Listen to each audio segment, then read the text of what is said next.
موضوع الدرس في أحكام أموال الفيء وفضيلة المهاجرين والأنصار سورة الحشر تفسير ابن كثير. الحمد لله رب العالمين والصلاة والسلام على أشرف الأنبياء والسيد المرسلين سيدنا محمد وعلى آله وأصحابه أجمعين. اللهم صل على سيدنا محمد وعلى آل سيدنا محمد كما صليت على إبراهيم وعلى آل إبراهيم في العالمين إنك حميد مجيد. أعوذ بالله من الشيطان الرجيم. بسم الله الرحمن الرحيم. للفقراء المهاجرين الذين أخرجوا من ديارهم وأموالهم يبتغون فضلا من الله ورضوانا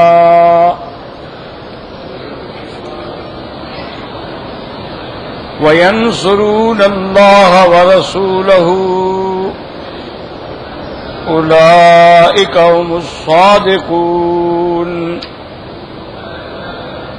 والذين تبوأوا الدار والإيمان من قبلهم يحبون من هاجر إليهم ولا يجدون في صدورهم حاجة مما أوتوا ويؤثرون على أنفسهم ولو كان بهم خصاصة ومن يوق شح نفسه فأولئك هم المفلحون. والذين جاءوا من بعدهم يقولون ربنا اغفر لنا ولإخواننا الذين سبقونا بالإيمان ولا تجعل في قلوبنا غلا للذين آمنوا ربنا إنك رؤوف رحيم.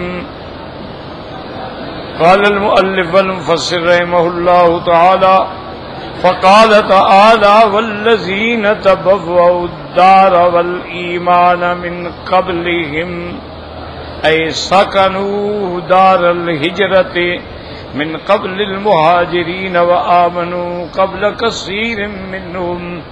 اب اللہ تبارک و تعالی مہاجرین کی صفت کے بعد انصار کی شان بیان فرماتے ہیں کہ یہ وہ لوگ ہیں جو مدینہ منورہ میں جنہوں نے اپنا ٹھکانہ بنایا اور مہاجرین کے آنے سے پہلے بہت سے جو ایمان لے آئے.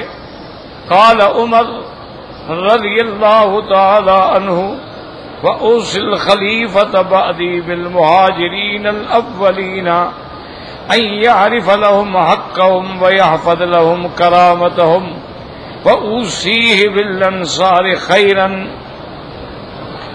الذين تبوأوا الدار والإيمان من قبل أن يقبل من محسنهم وأن يعفو عن مسيئهم. رواه البخاري رحمہ اللہ تعالی. ہاہنا ایضا حضرت عمر رضی اللہ تعالیٰ عنہ جب کسی کو خلیفہ بناتے، گورنر بناتے، امیر بناتے، نصیحت فرماتے، وصیت فرماتے کہ خبردار مہاجرین الاولین کا سب سے پہلے خیال رکھنا ان یعرف لهم حقهم، ان کا حق ہے اور ان کی عزت اور شان کی حفاظت کرنا. اور وصیت فرماتے کہ انصار کا خیال رکھنا، انصار کے ساتھ ہمیشہ بھلائی کا ارادہ کرنا. یہ وہ لوگ ہیں کہ جنہوں نے مدینہ منورہ میں سب سے پہلے اپنا مسکن بنایا. یہ وہ لوگ ہیں کہ حضور کے آنے سے پہلے ایمان جو ہے ان کے دلوں میں گھر کر چکا تھا.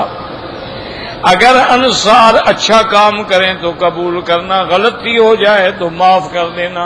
تو حضرت عمر رضی اللہ تعالی عنہ یہ وصیت فرماتے تھے مہاجرین اور انصار کے بارے میں کہ بھئی یہ وہ لوگ ہیں، یہ شان والے لوگ ہیں، ان کی عزت کا، کرامت کا، عظمت کا ہر لحاظ سے خیال کیا جائے۔ جیسے کہ میں نے عرض کیا تھا کہ یہ ایک ایسی جماعت ہے صحابہ کی کہ جن کو اللہ تبارک و تعالی نے میرے پاک نبی رحمت دو عالم محمد عربی صلی اللہ علیہ وسلم کے لیے اللہ نے چن لیا تھا۔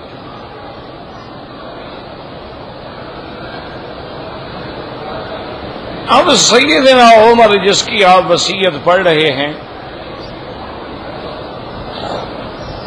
صحیح روایات میں آتا ہے کہ جب حضرت عمر اسلام لائے تو جبریل علیہ السلام نے آ کے حضور پاک کو مبارک دی اور ساتھ عرض کیا کہ استبشر اہل السماء باسلام عمر، کہ محمد مصطفیٰ آج عمر کے اسلام سے آسمان والے بھی خوشیاں منا رہے ہیں۔ یعنی شان دیکھیں کہ استبشر باسلام عمر، آسمان والے جو ہیں وہ حضرت عمر کے اسلام سے خوشی منا رہے ہیں۔ اسی لیے علماء نے لکھا ہے کہ قرآن پاک کی جو آیت ہے یا ایھا النبی حسبک اللہ ومن اتبعک من المؤمنین، کہ اے اللہ کے نبی تجھے تیرا خدا کافی ہے اور جو تیری اتباع کرنے والے مومنین ہیں۔ تو اب مفسرین کہتے ہیں جب اللہ کافی ہے تو پھر مومنین کے ذکر کرنے کی کیا ضرورت تھی؟ جس کی مدد اللہ کر رہے ہوں کسی اور کی کیا ضرورت ہے؟ الیس اللہ بکاف عبدہ، لیکن اللہ فرماتے ہیں کہ اے نبی تیرے لیے اللہ کافی ہے اور جو تیرے اتباع کرنے والے ایمان والے ہیں یعنی صحابہ۔ تو اس لیے مفسرین کرام نے لکھا ہے کہ بھئی عجیب بات ہے کہ جب اللہ نے فرما دیا کہ میرے محبوب تیرے لیے تیرا رب کافی ہے تو اللہ کافی ہے، بس ختم ہو گئی بات۔ لیکن اس پہ عطف کیا وَمَنِ اتَّبَعَكَ مِنَ الْمُؤْمِنِينَ، اور جو تیرے پیروکار ہیں، تیرے متبع ہیں، تیرے اطاعت گزار مومن ہیں، وہ بھی تیرے لیے کافی۔ تو علماء نے فرمایا کہ یاد رکھو کہ ایک کفایت حقیقی ہے اور ایک کفایت ظاہری ہے۔ کفایت حقیقی تو اللہ کی ہے کہ اللہ کافی ہے سب کے لیے، لیکن ظاہری کفایت کی بھی تو ضرورت ہوتی ہے نا۔ کبھی میدان میں کون ہمارے ساتھ ہے مجاہدین میں سے؟ تو مسلمانوں کے لیے یہ ظاہری جو طاقت ہے یہ بھی تو ضروری ہے، ورنہ تو اللہ کافی، اللہ اکیلے اپنے نبی کو جس پہ چاہتے غالب فرما دیتے۔ اللہ تبارک و تعالی میدان بدر میں ایک فرشتہ اتار دیتے تو سارے کافروں کے لیے ایک فرشتہ کافی تھا، لیکن وہاں اتنے فرشتے 300 فرشتے اتارنے کی کیا ضرورت تھی؟ تو مقصد حضور کی شان بڑھانا تھا کہ تیری عظمت کا تقاضا یہ ہے کہ 3000 فرشتہ ہم اتار رہے، 3,000 من الملائکہ۔ اسی لیے اللہ نے فرمایا میرا مدنی اصل کفایت تو میری ہے، لیکن ظاہری کفایت کے لیے یہ تیرے مومن ہیں۔ اسی لیے علماء نے لکھا ہے کہ الاسلام فی غایت الخفاء قبل اسلام عمر وفی غایت الجلاء بعد اسلام عمر۔ عمر کے اسلام لانے سے پہلے اسلام بالکل چھپا ہوا تھا، گھروں کے اندر تھا، باہر اس کی آواز نہیں تھی، لیکن عمر کے آنے کے بعد فوراً باہر آ گیا اسلام۔ تو اس لیے بعض علماء نے فرمایا کہ دیکھیں یہ شان ہے صحابہ کی کہ اللہ نے جن کو ایمان کا ماڈل بنا دیا، نمونہ بنا دیا ہے، اور فرما دیا کھل کے کہ آمنو کما آمن الناس، ایمان لانا ہے ایسے ایمان لاؤ جیسے صحابہ ایمان لائے ہیں، یہ اگر مگر والا ایمان نہیں، یہ 11ویں 12ویں والا ایمان نہیں، صحابہ والا ایمان لاؤ۔ اللہ قرآن میں کہہ رہے ہیں آمنو، ایمان لاؤ، کما آمن الناس، جیسے یہ لوگ ایمان لائے۔ کون لوگ؟ صحابہ۔ جب قرآن اترا ہے اس وقت ایمان لانے والے کون تھے؟ صحابہ تھے۔ تو اللہ فرماتی ہے کہ ایمان تب قبول کروں گا کہ صحابہ والا ایمان لاؤ۔ یہ تم اپنا ایمان لاؤ اور جھنڈیوں والا ایمان لاؤ اور دیگوں والا ایمان لاؤ اور حلوے والا ایمان، یہ اللہ قبول نہیں ہے۔ صحابہ والا ایمان لے آؤ۔ اور آگے یہ بھی فرما دیا کہ سب سے پہلے صحابہ کو گالی دینے والا کون ہے؟ کافر ہے، کہ کافروں نے پہلی گالی دی کہ نؤمن کما آمن السفہاء، کہ ہم ایمان لائے جیسے یہ پاگل لوگ ایمان لائے ہیں۔ یہ جو ایمان لائے ہیں نے کیا دیکھا ہے؟ حضور کے پاس نہ طاقت ہے، نہ دولت ہے، نہ فوج ہے، نہ لشکر ہے، یتیم مکہ ہے، اس پر ایمان لا رہے ہیں۔ یہ تو پاگل لوگ ہیں۔ یہ سب سے پہلی گالی ہے جو صحابہ کے حق میں آئی ہے، اور دینے والے کون ہیں؟ کافر ہیں۔ اور آج بھی صحابہ کو کوئی مسلمان گالی نہیں دے سکتا۔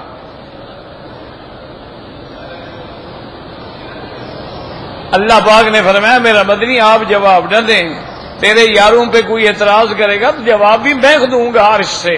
فرمایا الا انہم ھم السفہاء، صحابہ کو پاگل کہنے والے خود پاگل ہیں، یہ جانتے نہیں ہیں کہ صحابہ کا مقام کیا ہے۔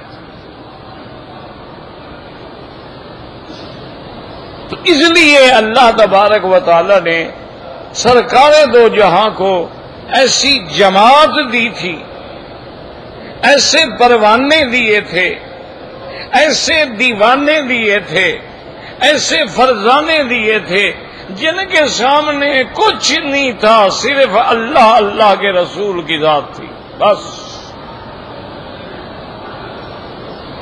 مرد ہے، عورت ہے، حضور کا حکم ہے، بس ختم۔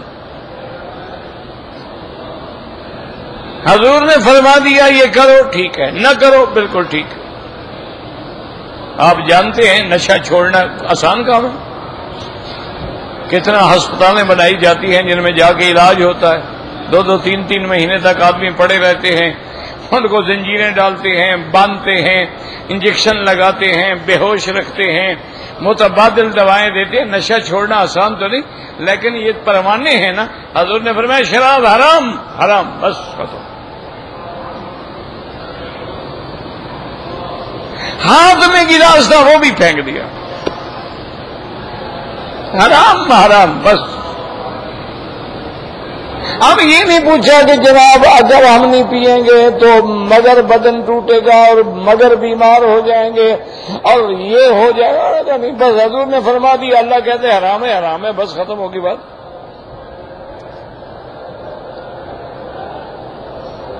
یہ ہیں صاحب نماز میں کھڑے، ایک صحابی گزرے، انہوں نے کہا اللہ کے بندے تم تو مسجد اقصی نماز پڑھ رہے ہو، میں ابھی حضور کے پیچھے پڑھ کے آ رہا ہوں، اللہ نے حکم دیا ہے کہ اب کعبے کی طرف رخ کر رہے ہیں۔ انہوں نے کہا ٹھیک ہے، نماز میں ہی پھر گئے۔ یہ نہیں کہ چلو بھی یہ نماز تو پڑھ لیں نا، اتنی جو پڑھتے رہیں ایک اور ہی پڑھ لیں، بعد میں جب دوسری نماز آئے گی تو ادھر رخ کرنا، نہیں، نماز کے اندر پھر گئے۔ اسی لیے مسجد قبلہ ہے نا کہ دونوں قبلوں کی طرف نماز پڑھی گئی۔ یہ ہیں صحابہ۔ اور یاد رکھو کہ اس وقت تک مسلمان کبھی کامیاب نہیں ہو سکتا جب تک صحابہ والی زندگی اختیار نہیں کرے گا، کبھی کامیاب نہیں ہو سکتا۔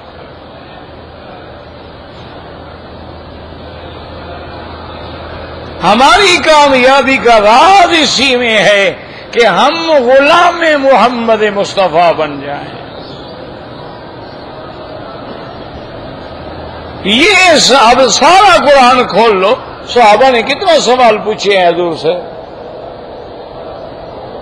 سارا قرآن کھول لیں. اب چند ایک سوال پوچھے ہیں. وہ تو ادب کے مارے خاموش بیٹھے رہتے تھے کہ بھی ہم زبانی کیوں کھولیں. حضور نے سمجھا دیا ٹھیک ہے.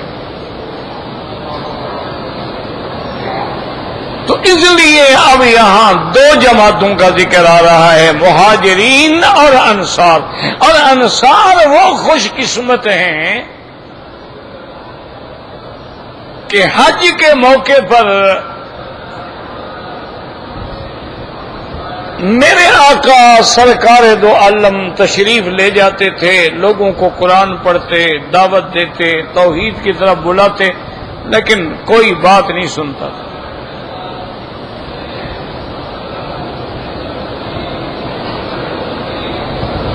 حضور صلی اللہ علیہ وسلم چونکہ مکے والے بھی سارے قبائل آتے تھے، حج تو سب کرتے تھے، احرام باندھتے تھے، مینا جاتے، عرفات جاتے، مزدلفہ جاتے. حضور ہر جگہ جا کے دعوت دیتے، قرآن پڑھتے، کوئی نہیں سننے کے لیے تیار. آخر جب مینا کا آخری دن آ گیا، لوگ مینا خالی کر کے جا رہے تھے، حضور پاک بھی اکیلے واپس آ رہے تھے، تو مینا کے جمرۃ العقبہ جو ہے، اس سے جب آپ مکے کی طرف آئے نا، تو تقریباً 200-400 قدم پر ایک چھوٹی سی مسجد ہے، اسی کا نام ہے مسجد عقبہ. یہی وادی عقبہ ہے، اسی لیے جمرے کو کہتے ہیں نا جمرۃ العقبہ، یہ وادی کا نام ہے.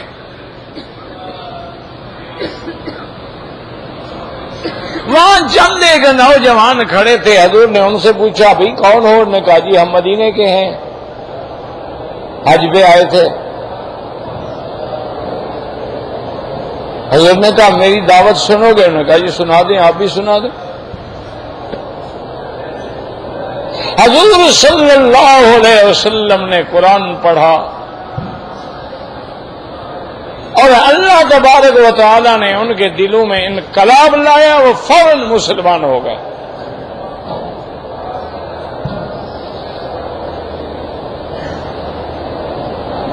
اب دوسرے سال جب حج کا موقع آیا تو ان 7 کی محنت سے 70 آدمی آئے مدینے سے اسلام لانے کے لیے.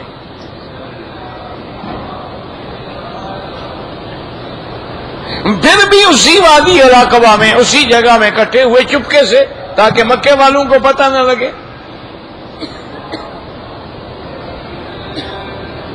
قریش مکہ کو پتہ لگتا تھا کہ اسلام فلاں آدمی لے آئے، اس کو سزاتے تھے، ظلم کرتے تھے. تو اس خفیہ انداز میں 70 آدمی نے اسلام قبول کیا اور انہوں نے کہا کہ سرکار دو عالم ہماری 2 درخواستیں ہیں.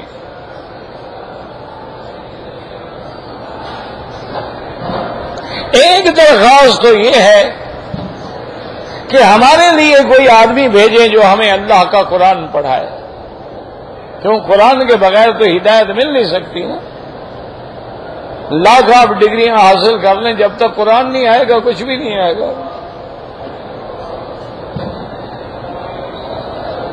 ایک تو یہ احسان فرمائیں، اور ایک ہمارے ساتھ حضور یہ وعدہ فرمائیں کہ اگر اللہ نے چاہا اور آپ کبھی مدینہ پاک آ گئے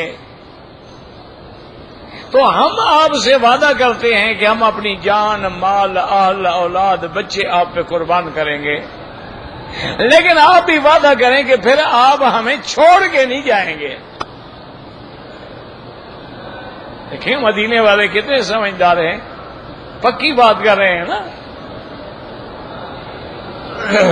حضور صلی اللہ علیہ وسلم بھی جوش میں آ گئے، فرمایا کہ اہل مدینہ فیکم احیا و فیکم اموت، میرا بھی وعدہ ہے کہ میں آخری زندگی تمہارے اندر گزاروں گا اور میری موت بھی وہی ہوگی.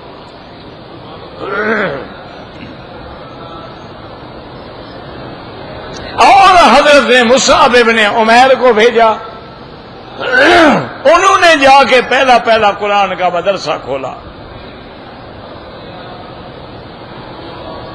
اس کی وجہ سے پھر مدینے میں اسلام پھیلتا گیا، قرآن دلوں میں گھر کرتا گیا. قرآن تو قرآن ہے نا.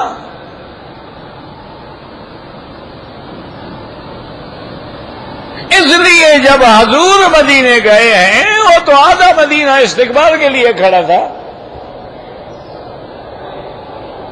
پھر حضور پاک نے دوسرا مدرسہ جو ہے وہ مسجد نبوی میں، جہاں چبوترا سا بنا ہوا ہے، یہ مقام ہے اصحاب صفہ کا، یہاں پہلا مدرسہ جو حضور نے کھولا وہ بھی قرآن کا مدرسہ.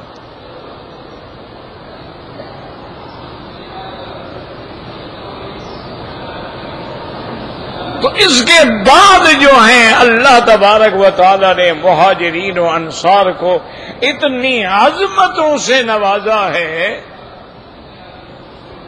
کہ وہ لوگ قرآن کے اور فرمان مصطفیٰ کے غلام تھے، اگر مگر میں نہیں پڑے اور بڑھتے گئے، یعنی تقریباً 80 لاکھ مربع میل پہ اسلام کا پرچم لہرا دیا.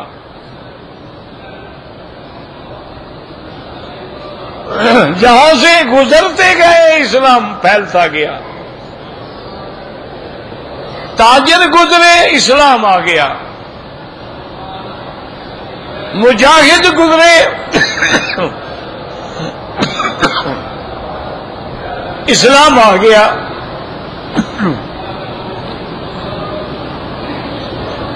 لا حول ولا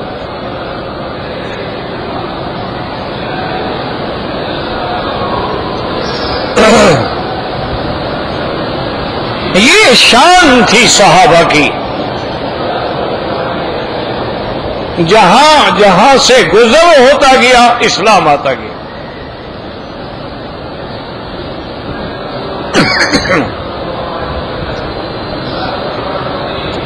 اور اللہ تبارک و تعالی نے ان کو کامرانیاں اور کامیابیاں بھی ایسی عطا فرمائی تھیں کہ جیسے کہ اقبال نے خلاصہ نکالا ہے اپنے شعر میں، کہتے بات کیا تھی کہ نہ روم و ایرا سے دبے چند بے تربیت اونٹوں کے چرانے والے. یعنی اونٹ چرانے والے لوگ تھے، کوئی تربیت نہیں، کوئی ٹریننگ نہیں، کوئی جدید ٹیکنالوجی نہیں، لیکن روم فارس کو پاؤں کے نیچے رنگیت ڈالا.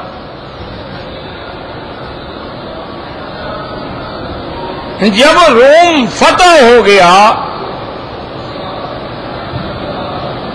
حضرت خالد بن الولید رضی اللہ تعالی عنہ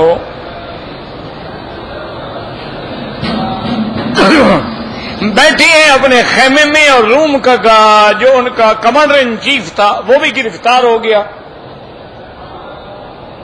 وہ بھی حضرت عمر کے ساتھ خیمے میں بیٹھا ہے.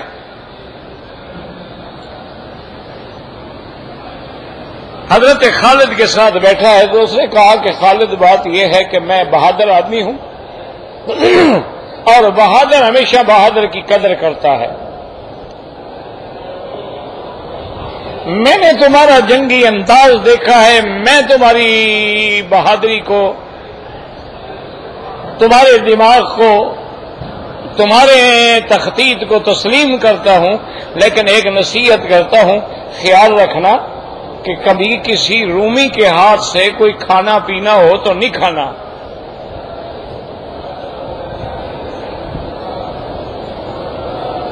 حضرت خالد نے پوچھا کیوں، کیا بات؟ حضرت نے کہا یہ بڑے خطرناک لوگ ہیں، ان کی انگوٹھی میں سائنائڈ زہر جو ہے نا وہ چھپا ہوتا ہے، کہ خدا نہ ایسے کے حالات ہو جائے آدمی کے کہ اب بچنے کی امید نہیں ہے تو وہ زہر نکال کے ڈال دیتے ہیں، پی کے مر جاتے ہیں. اگر انہیں موقع ملا تیرے کھانے میں بھی ڈال دیں گے. اور وہ اتنا بڑا زہر ہے کہ اس کا ذائقہ بھی آج تک کسی کو نہیں پتہ چل سکا. حضرت خالد ہنسے، فرمایا تمہارے پاس بھی ہے؟ اور نے کہا ہاں میرے پاس بھی ہے. ہم نے کہا یار دکھاؤ تو صحیح. اس نے انگوٹھی کھولی اور دکھایا, اس نے کہا دیکھو یہ ہے تھوڑا سا ایک کچرا جو رکھا ہے نا پاؤڈر, یہ ہے. اور اچھا آپ نے لیا, اس کو پانی میں ڈالا, اچھا پانی ڈالا اور گلاس اٹھا لیا.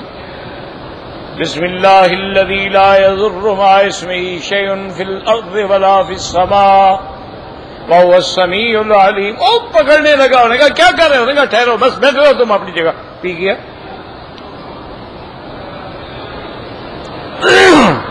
کچھ بھی نہیں ہوا. اس نے کہا کیا ہو گیا؟ اس نے کہا میں نے قرآن کی آیت پڑھی ہے اور اللہ پاک نے فرمایا جب یہ پڑھ لو گے تمہیں دنیا کی کوئی چیز نقصان نہیں پہنچا سکتی. مجھے کیا ہر نقصان پہنچا سکتی ہے؟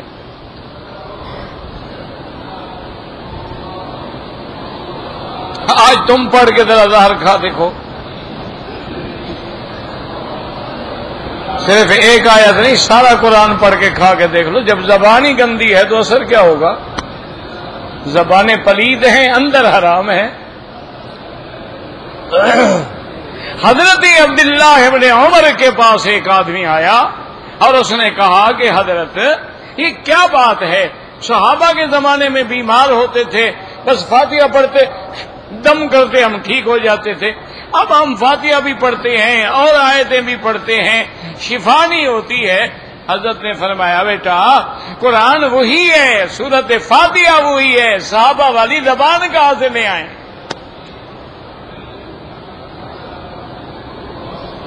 وہ پڑھنے والی زبان نہیں رہی نا. یہی وجہ ہے, یاد رکھو کہ آج ہم ہر جگہ خوار ہیں کہ نہ ہماری زبانیں پاک ہیں, نہ ہمارا لباس حلال کا ہے, نہ ہمارا کھانا حلال کا ہے.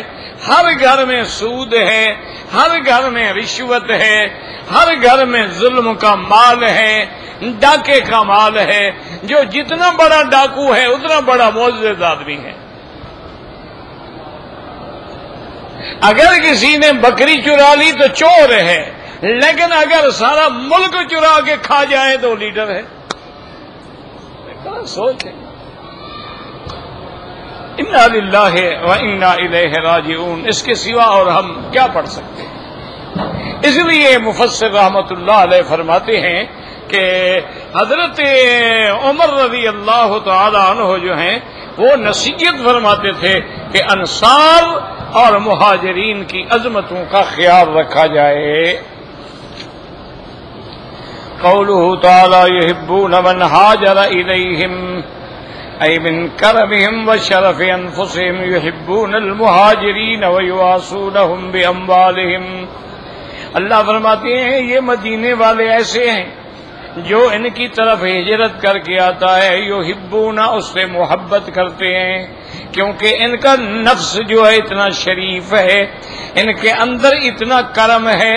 یہ نہیں کہ گوارا گنانا, محبت کرتے ہیں. یحبون, مہاجرین سے محبت کرتے ہیں اور ان کی امداد کرتے ہیں. قال الامام احمد حدثنا یزید قال حدثنا ابی انس قال قال المهاجرون یا رسول اللہ صلی اللہ علیہ وسلم علینا مثل قوم قدمنا علیہم احسن مواسات فی قدیم لا احسن بدلا فی کثیر لقد کفونا المؤون والشکونا فی المحنہ حتی لقد خشینا ان یذهبوا بالذی کلہ قال لا ما اثنیتم علیہم ودعوتم اللہ لهم لم اروا فی الکتب من هذا الوجہ.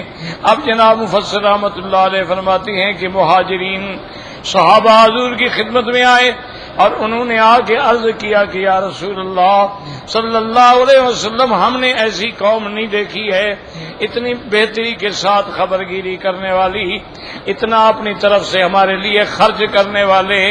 انہوں نے ہمیں ہر تکلیف سے بچایا ہے اور اپنے ہر مال میں ہمیں شریک بنایا ہے, ہر چیز میں حصے دار بنا دیا ہے. ہم تو ڈرتے ہیں کہ شاید سارا اجر تو یہی لے جائیں گے, ہمیں پتہ نہیں ملے گا کہ نہیں ملے گا. آپ نے فرمایا نہیں, اللہ آپ لوگوں کو بھی اجر دیں گے جب تک آپ ان کی تعریف کریں گے, ان کے لیے اللہ سے دعائیں مانگیں گے, اللہ آپ کو بھی اجر دیں گے. لیکن مفسر رحمت اللہ علیہ فرماتے ہیں کہ اس روایت کو میں نے اور کسی کتاب میں نہیں پایا. لا حول ولا قوت الا باللہ.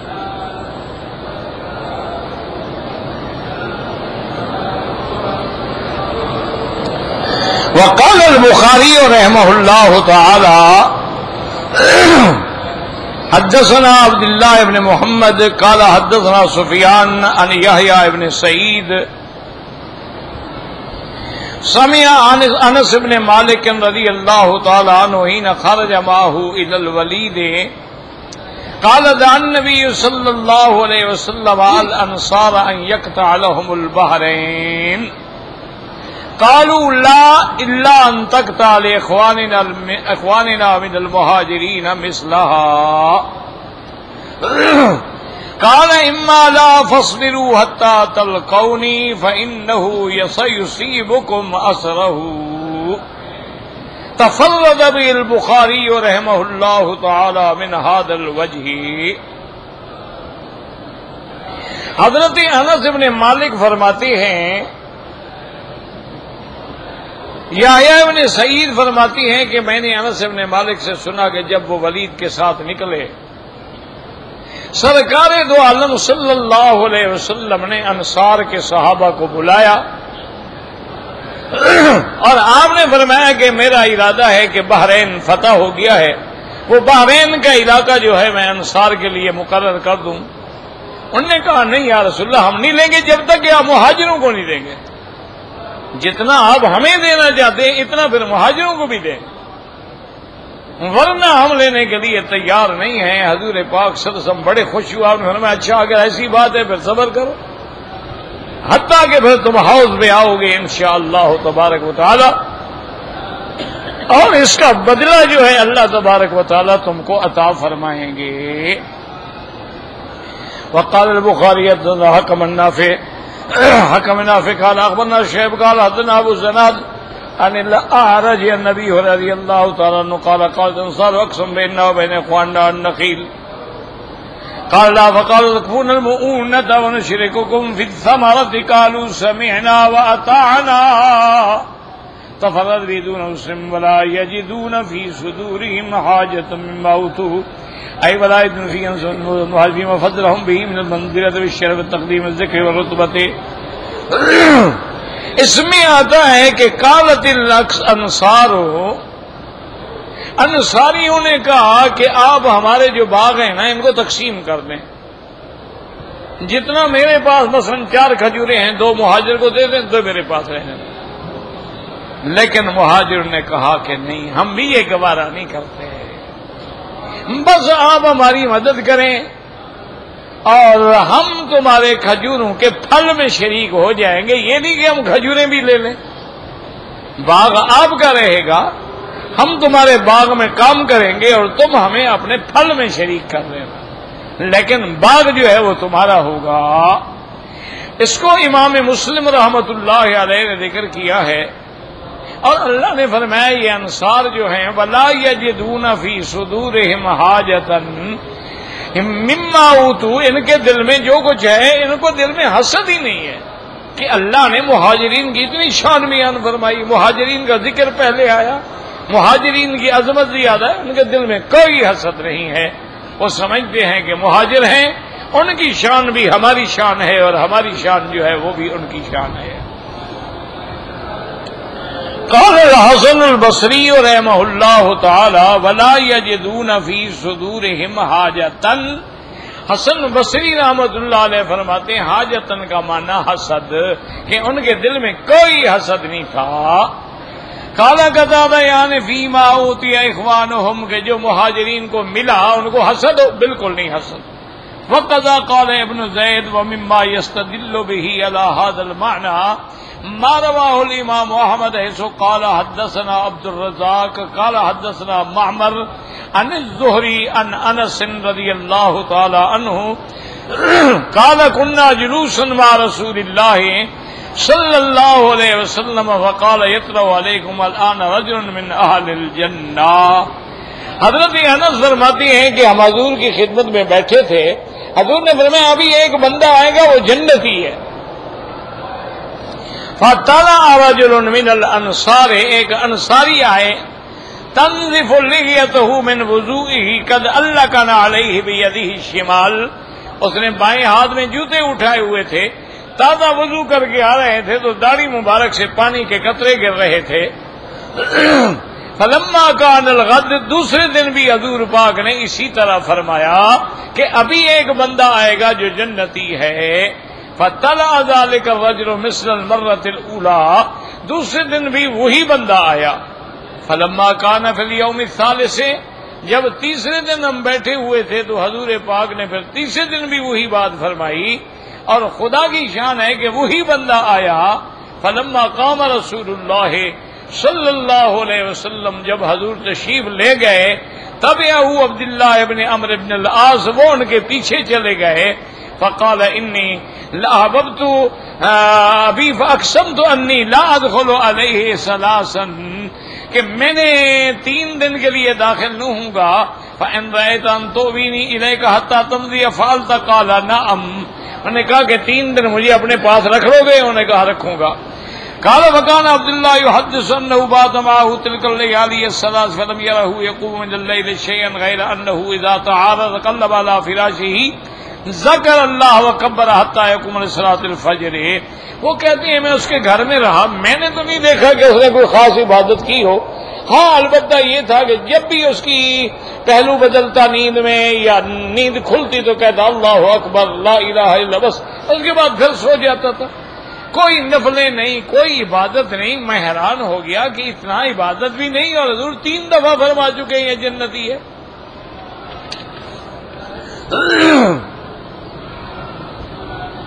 فلما مضت الليالي الثلاث وكدت ان احتكر عمله، کہتے ہیں 3 راتیں گزر گئیں، میں نے کہا اس کا تو کوئی خاص عمل ہی نہیں نظر آیا.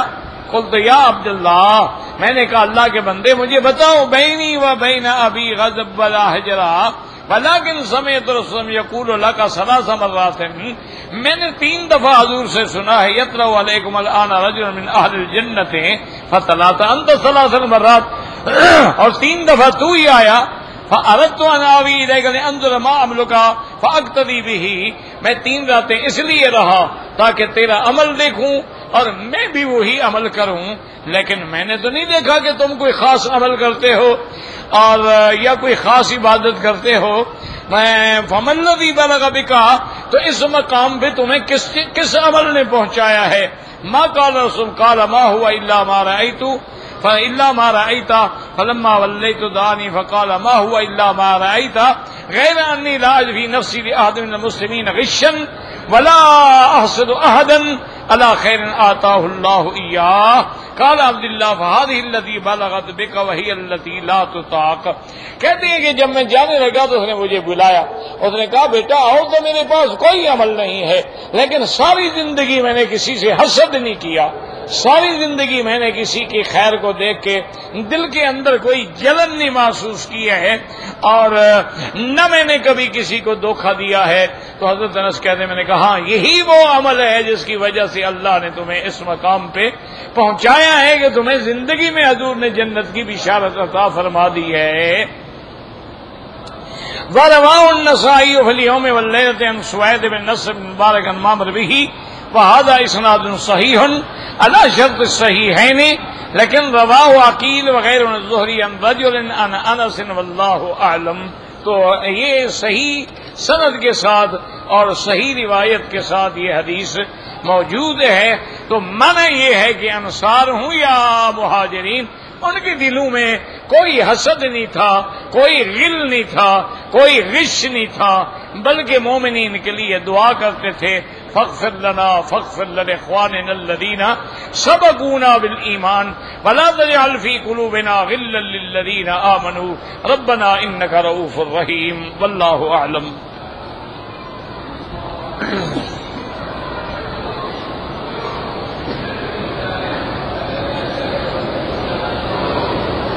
بھائی عمرے والوں کے لیے طواف الوداع کرنا واجب نہیں یہ ہے، لیکن افضل یہ ہے کہ جب جائیں تو طواف الوداع کریں، کیونکہ بعض علماء اس حدیث مبارک سے حجت لیتے ہیں ان یکون آخر العہد بالبیت الطواف، کہ آخری کام تمہارا یہ ہو کہ طواف کرو، اجازت دو اور چلے جاؤ.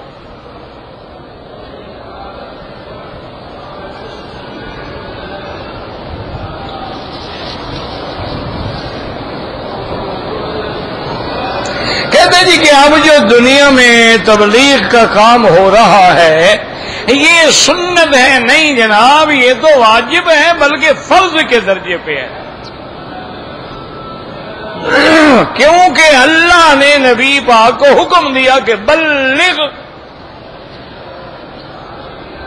اللہ کے نبی نے امت کو حکم دیا کہ بلغوا عنی ولو آیتن، ایک آیت بھی آتی ہے تو پہنچاؤ، ایک مسئلہ بھی آتا ہے تو آگے پہنچاؤ۔ حضور پاک نے بھی حکم دیا، اور اللہ نے قرآن میں ایمان کے ساتھ یہ بھی شرط رکھی ہے کہ ہر بندہ گھاٹے میں ہے بغیر الا الذین آمنوا وعملوا الصالحات، مگر وہ لوگ جو ایمان لائے، عمل اچھے کیے، وتواصوا بالحق، اور امر بالمعروف کیا، وتواصوا بالصبر، اور نہی عن المنکر کیا، بھلائی کا حکم دیا، برائی سے منع کیا، یہی تو تبلیغ ہوتی ہے، اور کیا ہوتی ہے؟ تو اللہ نے اس کو باقاعدہ ایمان کا حصہ بنایا ہے۔ حضور پاک صلی اللہ علیہ وسلم نے حجۃ الوداع کے موقع پہ اعلان کیا، آپ نے فرمایا فَلْيُبَلِّغُ الشَّاهِدُ الْغَائِبُ، آج جو موجود ہیں اس کو چاہیے کہ میری بات ان کو پہنچائے جو موجود نہیں ہیں۔ تو یہ تو ہماری ذمہ داری ہے، ہر کلمہ پڑھنے والے کی ذمہ داری ہے کہ اللہ کے دین کی بات کو جو ہے آگے پہنچائے۔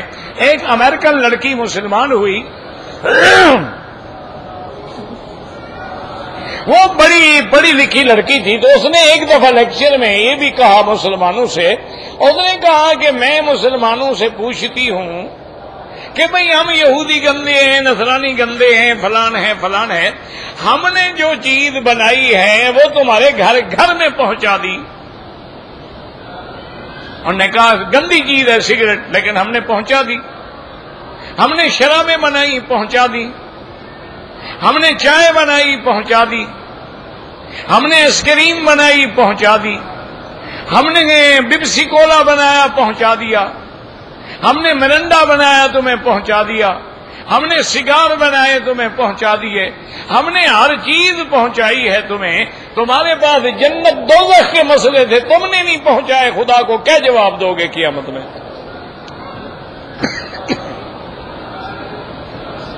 اس نے کہا مجھے یہ بتائیں کہ میرے پاس مسلمان آئے، انہوں نے دین رکھا، میں مسلمان ہو گئی، لیکن میری ماں، میرا باپ، میری بہنیں سب کفر پہ مر گئیں، ان کے جہنم میں جانے کا کون ذمہ دار ہے؟ ان کو تم نے کیوں نہیں دین پہنچایا؟ تو آج کل تو میرا بھائی، آج کل تو فرض سے بھی آگے ہے یہ کام۔ اگر ہم آگے دین نہیں پہنچائیں گے، 70 سال کے بوڑھے ہیں، کلمہ شریف نہیں آتا، آج بھی وہ کلمہ پڑھتے ہیں لا الہ الا اللہ پاک محمد رسول اللہ، آج بھی ان کو پتہ نہیں ہے کہ اشہد ان محمد رسول اللہ پہ ہم نے کیا کہنا ہے، انگوٹھے چوم رہے ہیں۔ 70 سال گزر گئے، انگوٹھے چوم رہے ہیں۔ آج بھی ان کو پتہ نہیں ہے کہ جب ہم نے جنازہ پڑھا ہے، جنازہ دعا ہی تو ہے، اللہم اغفر لحینا و میتنا، یہ کیا ہے؟ وہ دعا جنازے کے بعد 3 دعائیں مانگ رہے ہیں۔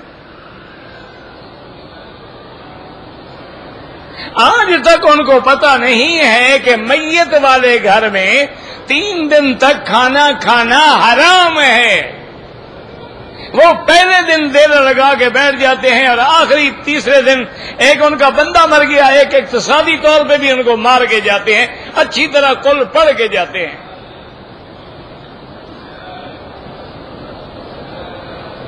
کون دین پہنچائے گا؟ بڑے آدمی کو فرصت نہیں ہے شراب سے، شباب سے اور گانے سے۔ تمہارا جو سرمایہ دار طبقہ ہے اس کو عیاشی سے فرصت نہیں ہے۔ تمہارا جو اقتدار پہ بندہ ہے اس کو تو اپنی عیاشی سے فرصت نہیں ہے۔ یہی غریب آدمی کا ہمت ہے کہ جو کچھ بیچارہ لگا ہوا ہے، مدرسے کی شکل میں، تحفیظ کی شکل میں، تدریس کی شکل میں، تبلیغ کی شکل میں کچھ نہ کچھ ہمت کر رہا ہے، ورنہ یہ تو ہر بندے کی ذمہ داری ہے کہ تبلیغ کرے دین کی۔ بس ایک دعا ہے، بس اللہ پاک رحمت فرما دے، لیکن اللہ بھی رحمت اس وقت فرماتے ہیں جب رحمت کے ہم قابل ہوں، جب رحمت کے قابل نہ ہوں تو کیوں رحمت فرمائیں گے؟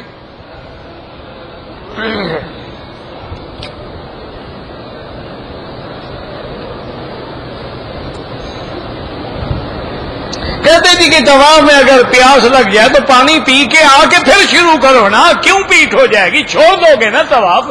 اللہ نے عقل نہیں دیا ہے، بھوسا بھرا ہوا ہے، طواف چھوڑ کے جاؤ، پانی پیو، پھر آگے جہاں سے چھوڑا ہے شروع کرو، کوئی پیٹ نہیں ہوگی۔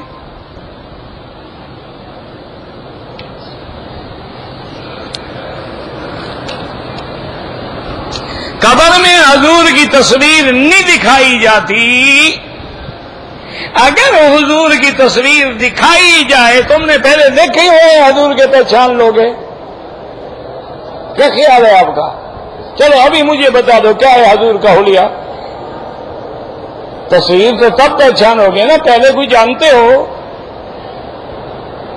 اچھا جو کافر کلمہ ہی نہیں پڑھتا، کافر مانتا ہی نہیں ہے، دشمن ہے، اس کو تصویر دکھا کے کیا فائدہ ہوگا؟ ایسے پتہ نہیں گھر میں بیٹھ کے مولوی کیسے مسئلے گھڑتے ہیں، دشمن ہمیں مٹا رہا ہے اور ہم ان مسئلوں میں پڑے ہوئے ہیں۔ تصویر دکھائی جائے گی، کبھی حضور خود قبر میں آئیں گے تو مر کے دیکھو، پتہ لگ جائے گا کیا ہوتا ہے۔ زیادہ جھگڑے کرنے کی کیا ضرورت ہے؟ ہم سب نے مرنا ہے انشاءاللہ، پھر قیامت میں ملیں گے، پوچھ لیں گے جی کیا ہوا، تصویر دیکھی تھی آپ نے کہ حضور آئے تھے؟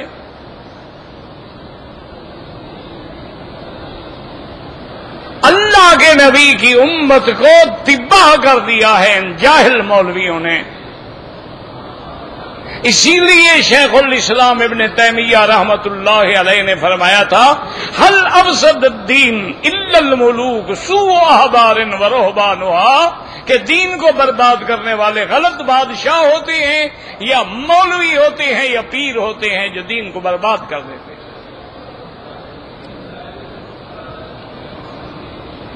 اللہ کے بندے، صحیح حدیث موجود ہے کہ پوچھا جائے گا ما تقول فی حق ھذا الرجل الذی بعث فیکم، تمہارا عقیدہ ان کے بارے میں کیا ہے جن کو اللہ نے تمہارے پاس نبی بنا کے بھیجا تھا؟ نہ تصویر کی ضرورت ہے نہ حضور کے آنے کی ضرورت۔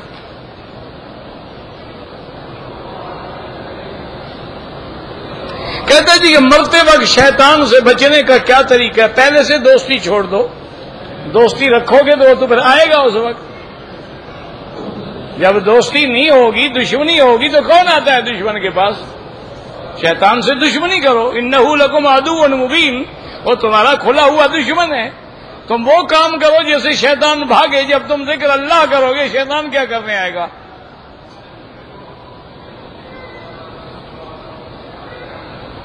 شریعت میں عقل کا دخل نہیں ہے، بالکل عقل کا دخل ہے، لیکن کس کی عقل؟ پرچی لکھنے والے کی، انگریزوں کی، یہودیوں کی، مسلمانوں کی، کس کی عقل کا دخل ہے؟ ایسے بس گھڑتے رہتے ہیں سوال۔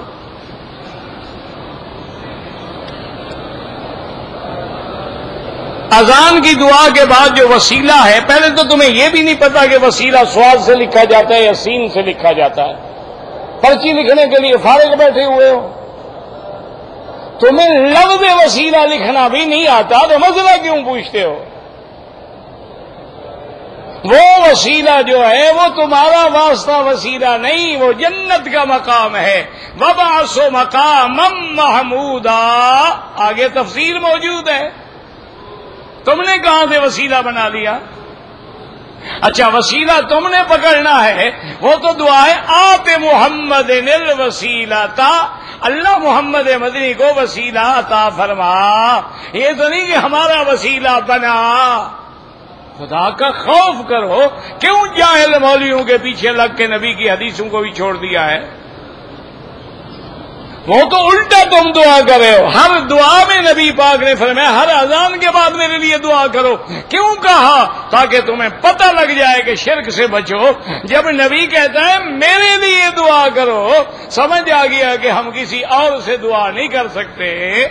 ہم اولیاء کے لیے دعا کریں گے، حتیٰ کہ سرکار اللہم رب هذه الدعوة التامة والصلاة القائمة آت محمد الوسیلة والفضیلة وابعثه مقاما محمودا الذي وعدته انك لا تخلف الميعاد. یہ تو مقام ہے وسیلہ کا، اور اس دعا کا بھی تمہیں فائدہ ہے.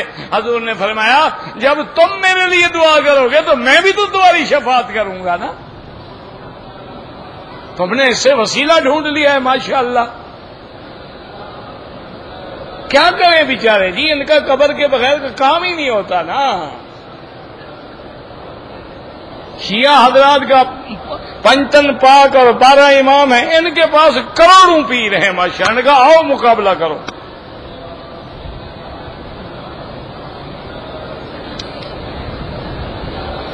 خالہ ماں کے برابر ہوتی ہے؟ ہاں بالکل ہوتی ہے.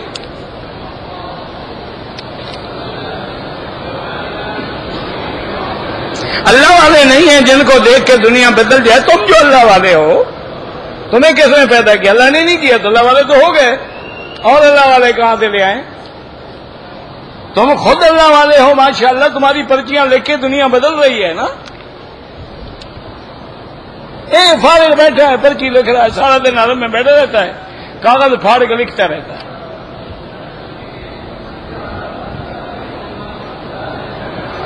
ہم اولاد ہمارے جگر کا ٹکڑا ہے، ٹھیک ہے، اس پہ کوئی شک ہے؟ اولاد نہ اقباد نہ. ہمارے یہاں بڑے لوگوں کی جی حضوری بہت ہوتی ہے، نہ کیا کرو. اب اس میں مجھ سے پوچھنے کی کیا ضرورت ہے؟ سارے رشتہ داروں کی طرف سے ایک طواف کریں ماشاءاللہ، ساری حضور کی امت کے لیے کر کے جان چھڑواؤ، اور پھر کسی باقی کو تو کرنے کی ضرورت ہی نہ رہی نا. کیا لوگوں نے مسئلے بنا رکھے ہیں. حج بھی ایک کے لیے ہوتا ہے، عمرہ بھی ایک کے لیے ہوتا ہے. یہ نہیں کہ ایک حج کرو اور ساری امت کا ہو جائے.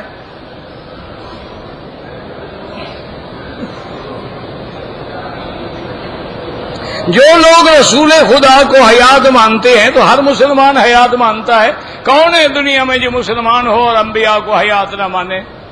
وہ تو صرف ایک کرامیہ فرقہ ہے معتزلہ کا جو حیات نہیں مانتے، ورنہ انبیاء کی حیات میں تو جھگڑا ہی نہیں ہے.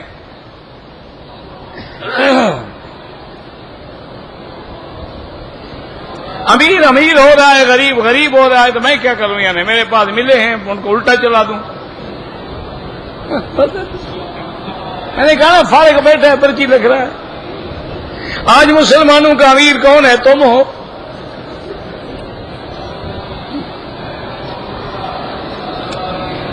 آج جہاد ہو رہا ہے، اگر کافروں کے خلاف ہے تو ہو رہا ہے. مسلمانوں کو مار رہے ہو تو کفر ہو رہا ہے، فساد ہو رہا ہے. جہاد تو نہیں ہو رہا. جہاد تو کافروں سے لڑنے سے ہوتا ہے.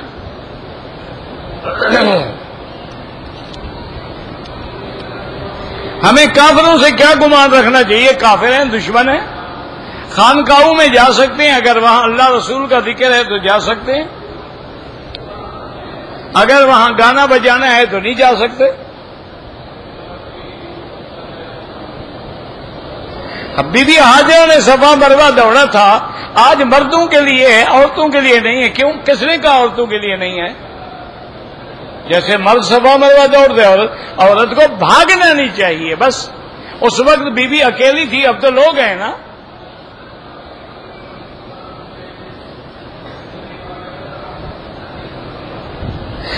حیض زے سے نہیں ہوتا، زواد سے. لیکن حیض پتہ نہیں یہ کہاں سے سیکھا ہے. بہرحال حرم کے باہر حیض میں بیٹھ سکتی ہے. اگر مغرب کی نماز میں 2 رکعتیں چھوٹ گئیں، 1 رکعت پڑھ کے بیٹھ جاؤ، تشہد پڑھ کے پھر کھڑے ہو کے 1 رکعت پڑھو.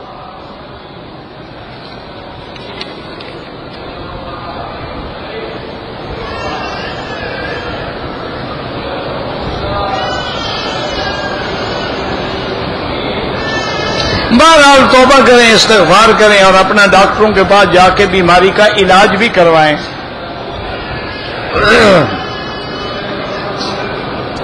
میری والدہ بھی فوت ہو گئی ہیں، بیوی بھی فوت ہو گئی ہیں. ان کے لیے حج کریں، ان کے لیے عمرہ کریں، ان کے لیے صدقہ و خیرات کریں، ان کے لیے کوئی صدقہ جاریہ کو مدرسے کا کمرہ بنا دیں، مسجد بنا دیں، جو اللہ توفیق دے. نانی کی بہن کو زکوٰۃ دے سکتے ہیں، نانی کو نہیں دے سکتے۔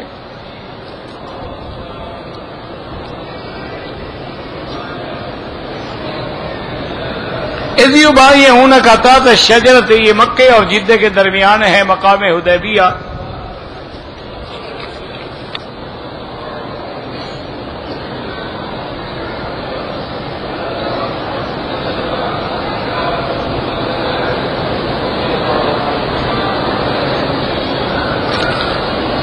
پتہ نہیں نئی گاڑی خرید سکتا ہوں، مجھے کیا پتا، پیسے ہیں خرید لو، نہیں ہے تو نہ خریدو۔ عجیب آدمی ہیں جی۔ اگر احرام کی 2 رکعت ہوائی جہاز میں پڑھیں، جہاں موقع ملے پڑھ لو، نہ پڑھو تب بھی کوئی ضروری نہیں، احرام بند ہو، لبیک اللہم لبیک۔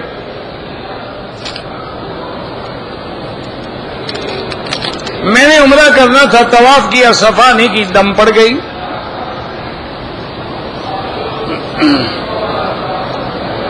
تصویریں بنانا بالکل حرام ہے، بار بار وضو ٹوٹ جاتا ہے، ہر نماز کے لیے نیا وضو کریں، یعنی جو مغرب کو کرو گے وہ عشاء تک کافی ہے، نماز پڑھو، طواف کرو، پھر عشاء کی اذان ہوگی تو نیا وضو کرو گے۔ اگر جنازے میں ہم تیسری تکبیر میں شریک ہوئے تو جب امام سلام پھیرے آپ جلدی جلدی تکبیریں پوری کر لیں، اللہ اکبر اللہ اکبر اللہ اکبر، السلام علیکم، بس۔ طواف وداع کے بعد حرم میں آ سکتے ہیں، بالکل آ سکتے ہیں۔ عصر کے بعد طواف کریں تو افضل یہ ہے کہ 2 رکعت مغرب کے بعد پڑھیں۔ اگر ہم 4 طواف اکٹھے کر لیں پھر 2 رکعت کر کے پڑھیں۔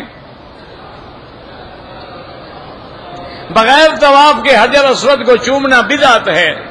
میں بیمار ہوں، اللہ شفا عطا فرمائے۔ اگر ایک آدمی نے ایک ہی دفعہ 3 طلاقیں دی ہیں، حنفی مسلک میں وہ 3 ہوتی ہیں، باقی کسی اور علماء سے رجوع کریں، تم جانو تمہارا کام جانے، حنفی مسلک میں کوئی گنجائش نہیں۔ ایک عمرہ کرے پھر آدمی دوسرا غسل کرے پھر عمرہ کرے، کرے نہ کرے، غسل کوئی ضروری تو نہیں ہے، سنت ہے، موقع ملے کر لو، یہ تھوڑا ہے کہ ہر عمرے کے پہلے غسل کرو، نہ کرو، وضو کر کے 2 رکعت پڑھ کے لبیک اللہم لبیک لبیک لا شریک لک لبیک، واللہ تعالی عالم۔ ربنا تقبل منا انک انت السمیع العلیم وتب علینا انک انت التواب الرحیم۔ اللهم اجعل لنا وللمسلمین من كل هم فرجا ومن كل ضيق مخرجا ومن كل بلاء عافيا۔ اللهم انصر الاسلام والمسلمين، اللهم انصر المجاهدين في كل مكان، اللهم أيدهم بنصرك يا قوي يا عزيز۔ اللهم احفظ سائر بلاد المسلمين وهذا البلد الأمين فاجعلها آمنا مطمئنا سخاء رخاء إلى يوم الدين۔ اللهم احفظ سائر بلاد المسلمين، یا اللہ بیماروں کو شفا عطا فرما، یا اللہ ہماری ظاہری باطنی روحانی جسمانی سب بیماریاں دور فرما، سب پریشانیاں دور فرما۔ مالی سوا کرعی لبابک حیلتن ولئن رددت فأی باب اقرع۔ یا الہ العالمین، عالم اسلام کی عزت کا فیصلہ فرما، یا اللہ کفر کی ذلت کا فیصلہ فرما، یا اللہ مسلمان جس ملک میں ہیں ان کی جان مال آبرو عزت کی حفاظت فرما، یا الہ العالمین عالم اسلام کی حفاظت فرما، یا اللہ عالم اسلام میں جتنے فتنے ہیں اپنی قدرت سے ختم فرما دے، یا اللہ ہمارے گناہ معاف فرما دے، یا اللہ ہماری خطائیں معاف فرما دے۔ ربنا ظلمنا انفسنا وان لم تغفر لنا وترحمنا لنكونن من الخاسرین۔ ربنا آتنا فی الدنیا حسنة وفی الآخرة حسنة وقنا عذاب النار۔ صلی اللہ تعالی علی خیر خلقہ سیدنا محمد وعلى آلہ وصحبہ اجمعین۔ اللہم صل علی سیدنا محمد وعلى آلہ